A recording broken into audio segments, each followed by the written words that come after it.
somos uno de los mayores consumidores de pan en el mundo. Hagamos un ejercicio. Pensemos en un pancito recién salido del horno, donde lo abrimos, nos quemamos los deditos, le ponemos ahí mantequilla y empieza a salir ese olorcito, como se derrita. ¡Uy, qué rico! Y esa opción nos dan nuestras panaderías. Sí, hay panaderías emblemáticas que son tradicionales, donde tal vez tú compraste, donde tu abuelo compró, donde tu papá compró, que ya es por generación y que nos va a contar precisamente las historias de las panaderías, las historias de las pastelerías del Gran Concepción, es Luis Almendral, que yo sé que tiene ahí una marraqueta guardadita al lado con queso y mantequilla. ¿Cómo está, Luis?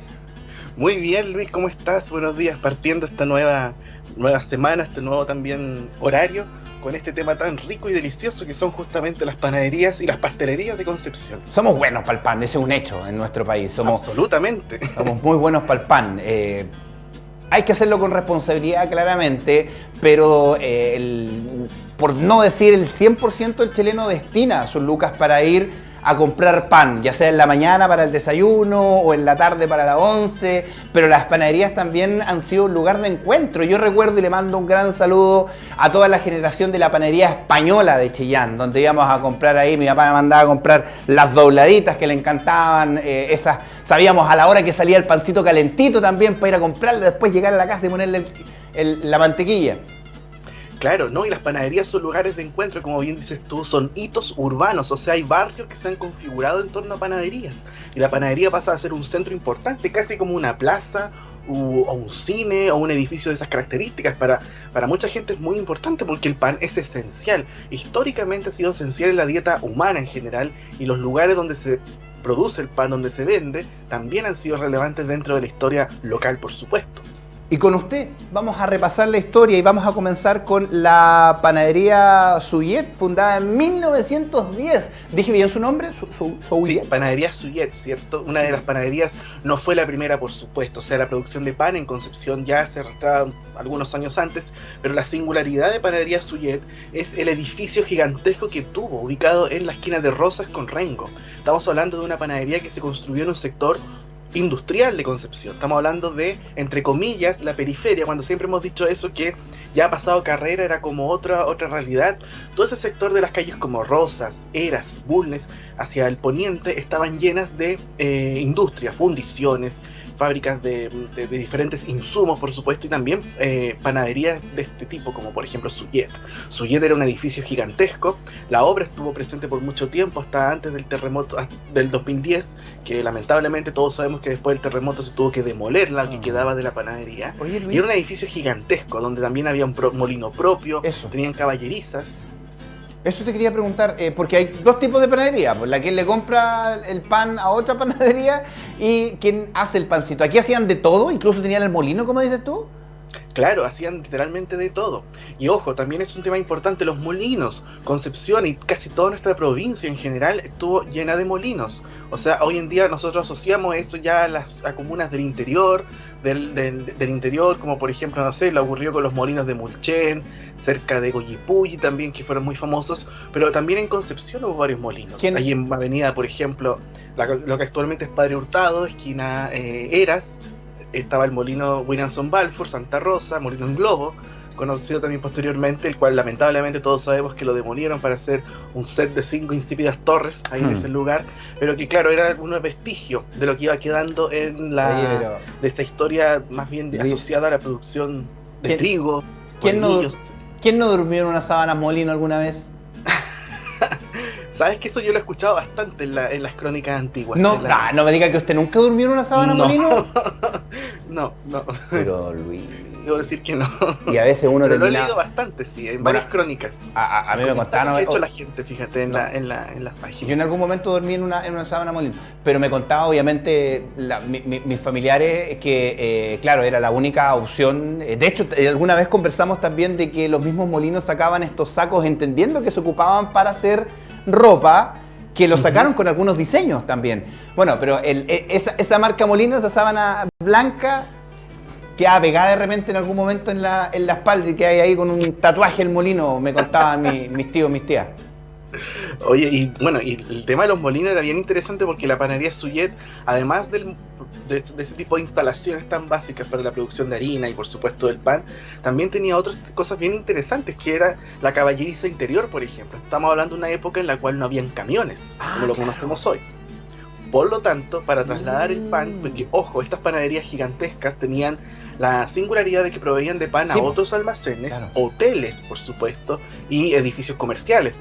Por lo tanto, el pan se tenía que trasladar en carruajes tirados por caballos, y ahí llevaban el pancito a todos los lugares de la ciudad propiamente tal. Después llegaron los camiones y ya empieza a tecnificarse un poco el reparto. Mira, Luis, delante veíamos imágenes de 1910 cuando, bueno, apareció en medio de comunicación este molino, y esto es, bueno, lo que fue antes del 2010 del terremoto, que, bueno, cumplimos 11 años hace algunos días atrás.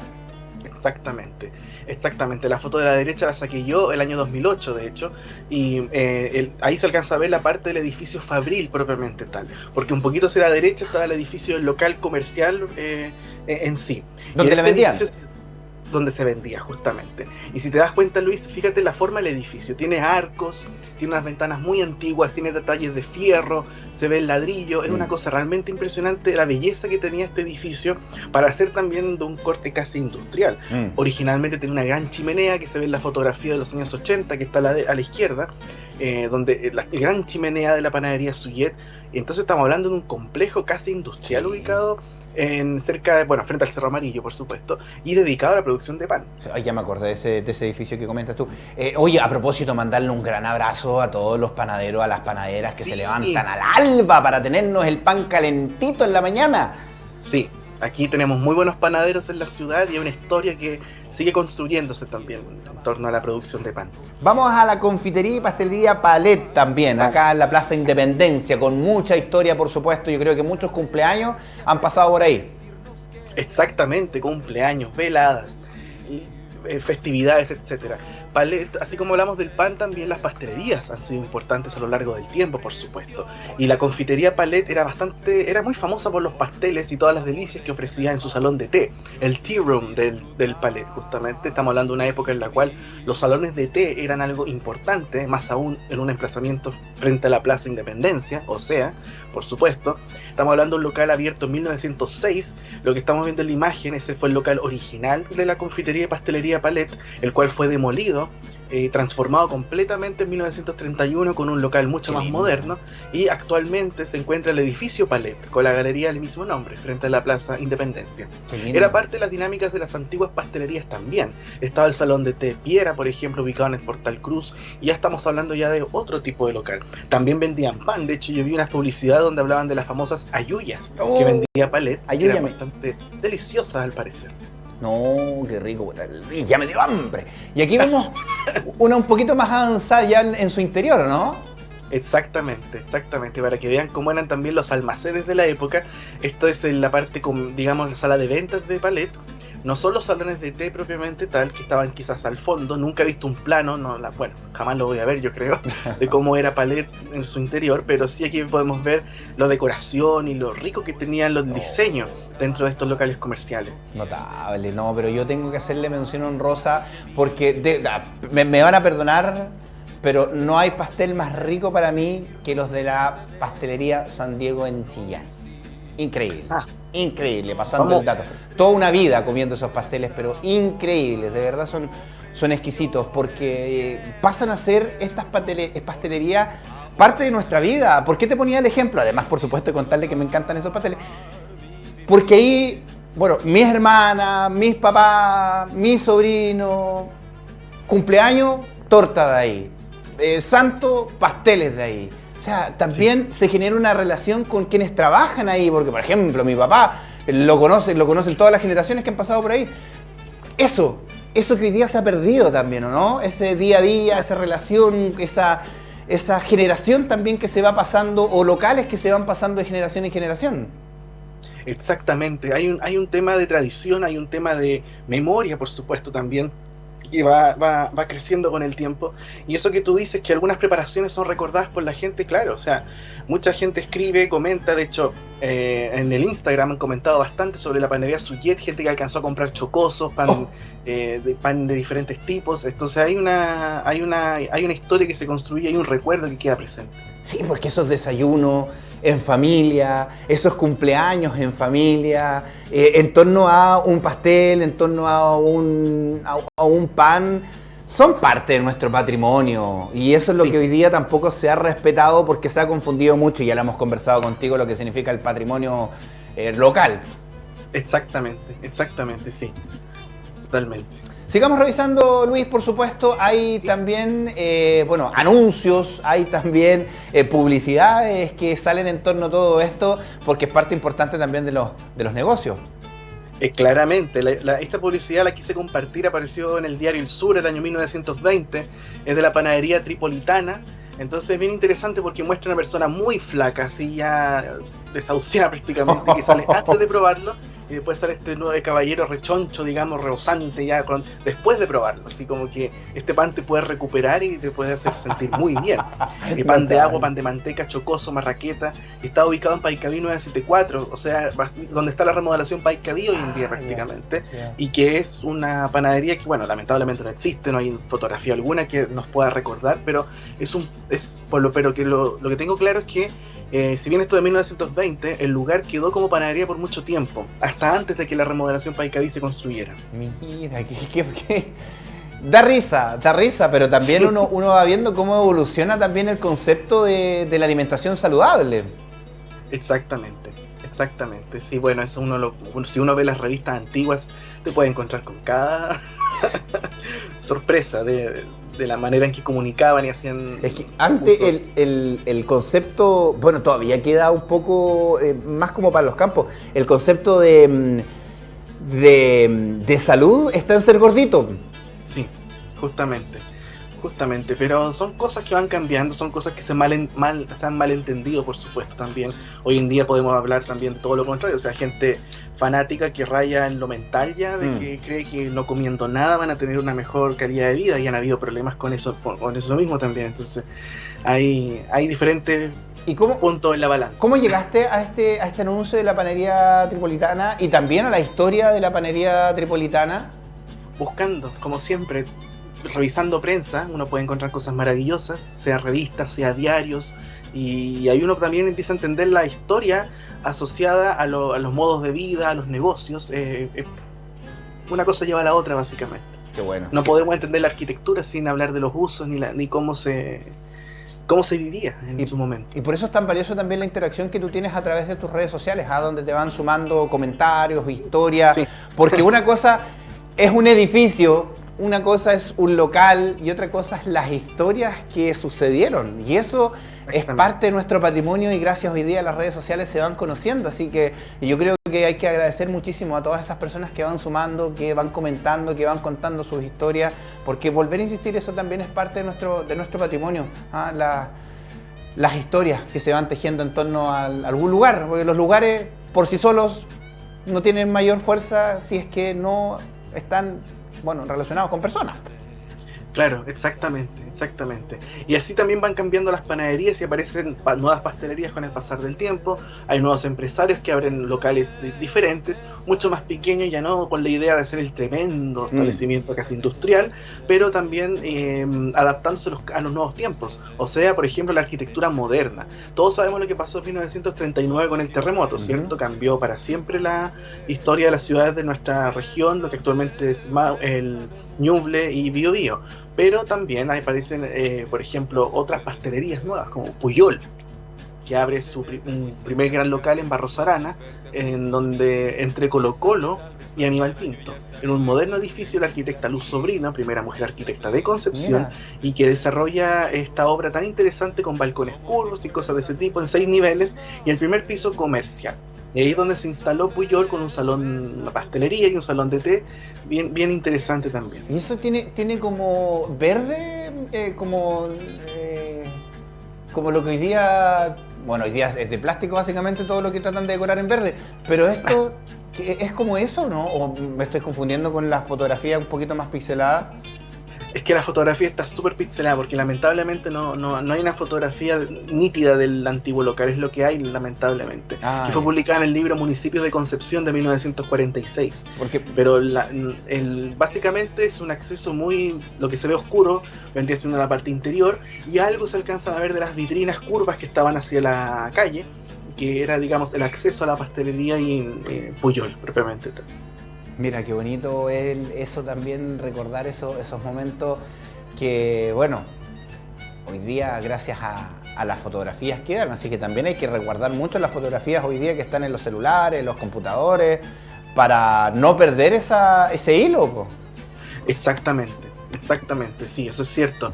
Y aparte estas fotografías nos permiten entender los usos de la misma arquitectura, o sea que estamos hablando del edificio a la izquierda, que lamentablemente se demolió su fachada.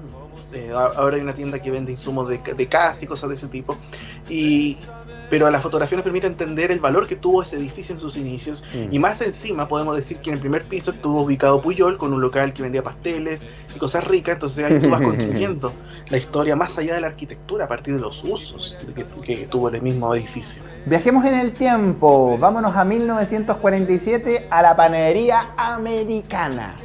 Exactamente, hablando de edificios modernos, ¿cierto? Edificios ya de esta nueva concepción, 1947 nos encontramos con esta panadería que está ubicada en calle Rosas, llegando a Castellón, una panadería muy interesante que lamentablemente ya no existe como negocio, cerró hace ya un par de años. ¿Pero físicamente está? ¿Físicamente está? Sí, está todavía el edificio, es un edificio realmente interesante, muy moderno, que nos habla muy bien de lo que se vivía en Concepción en aquellos años. Esta fotografía la saqué el año 2009, parece 2010 por ahí, y todavía estaba el letrero, de hecho, de la panadería americana. Pero veamos, si uno ve el edificio entiende también esta nueva idea de la ciudad moderna, o sea, primer piso, local comercial, hacia arriba tenemos la vivienda de la familia propietaria, y además, por supuesto, un edificio moderno, bastante imponente y firme, un búnker prácticamente, después de lo que pasó en 1939, y que efectivamente ya también ayuda a reconfigurar el barrio, o sea, todas esas calles de adoquines, como Rosas, por ejemplo, hacia ese sector, también cambia considerablemente con los años. Oye, pero bueno, me imagino que primero fue el edificio y después llegó la panadería a instalarse, ¿o fue al revés, a raíz de una construcción de una...? ¿Cómo? Fue simultáneo en este caso, simultáneo en este caso, sí. No, pero es que también hoy día uno piensa en eso, o sea, básicamente hoy día las personas no piensan en una panadería, pero sí piensan en un negocio, en un almacén, sobre todo cuando se generan estas nuevas poblaciones, nos falta el que empieza a adaptar su casa para eso, y uno lo agradece muchísimo. Sí. Ese es un proceso bien interesante, muy orgánico, que está ocurriendo en los barrios donde se abren los almacenes, los negocios, las panaderías, por supuesto, que se reutilizan las mismas casas para abrir un local comercial, que eso también es un proceso que no es actual, ha pasado siempre. O sea, en algunos casos como la americana o lo que vimos antes eran edificios que se construyeron para ese propósito, claro. Pero también antiguamente se pasaba eso de que una casa se transformara en local comercial. Sigamos avanzando, vámonos a la Galería Villa, también una emblemática panadería que se instaló ahí. Justamente la Galería Villa, que es un edificio ya de los años 50, un edificio precioso, yo diría que es de las galerías más lindas de Concepción también. Se instala hacia el lado de Freire, hacia afuera, la pastelería Soré, una pastelería que existió en Concepción desde 1895, que tuvo varios locales y sucursales, una fábrica en calle Colo Colo, entre Freire y Maipú, y otra fábrica también donde actualmente está Casa de Salud, ahí en Brasil, con Caupolicán.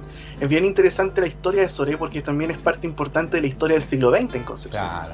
Y cómo van adaptándose a los nuevos tiempos, cómo fueron transformando el negocio, y esto fue, digamos, la inauguración del nuevo local en la Galería Villa, en este local moderno, muy iluminado con estos letreros de neón, ¿cierto? Y de acrílico, que bien iluminados, por supuesto, con los pasteles en exhibición en la vitrina, que para cautivar al público, por supuesto. Qué lindo, Luis, muchísimas gracias, por supuesto, por abrirnos el apetito, por darnos ganas de comer un pastelito, por comer un pancito calentito. Hoy día muchos lo están haciendo en sus casas también, eso es muy bueno, pero de verdad un abrazo gigante a todos los pasteleros, a todos los panaderos, las panaderas que se levantan en el alba para poder tenernos el pancito, y gracias por hacernos viajar en el tiempo como siempre. Un abrazo. No, por supuesto, sí.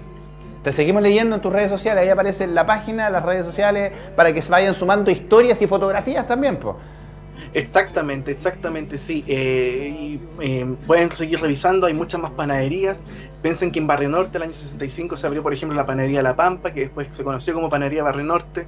Hay nuevas panaderías también que hubo después, como La Calabria en Barrio Norte también, que les mando muchos saludos, y muchas otras más. Así que si tienen recuerdos de panadería, pastelerías, compártanlos libremente en las redes. Gracias, Luis. Luis de Almendraez, nuestro arquitecto, haciéndonos este pasaje para la historia. No olvidarnos de ella, sin duda. Nos vamos a ir a los cerros de Talcahuano, porque